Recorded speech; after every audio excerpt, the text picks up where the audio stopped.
Ibinahagi po ni James Reid ang kanya pong pagkalugi na umabot ng 150 million at siya po ay sinuportahan ng kanya pong kaisang dibdib na si Isa Pressman. Inamin po ni James Reid na nawalan siya ng humigit kumulang 150 million dahil sa problema sa dating business partner sa Careless Music sa kabila ng matinding pagsubok. Sinabi niyang naging malaking sandigan ang girlfriend niyang si Isa Pressman at nakatulong ito upang malampasan niya ang isa sa pinakamahirap na yugto ng kanyang buhay.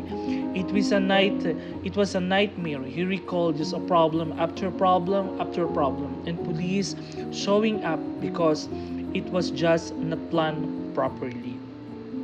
Alam naman po natin na si James Reid po ay humarap po sa napakalaking problema na nakapagdagdag din po ng pagkabawas sa kanyang career dahil po ay nagkaroon po ito ng issue.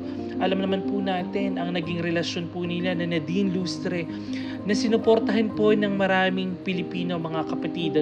Minahal ng taong bayan, iginalang at inirespeto at ngayon po ang kanila pong relasyon na umaabot na po ng humigit kumulang magdadalawa or patakbo na po sa 3 taon.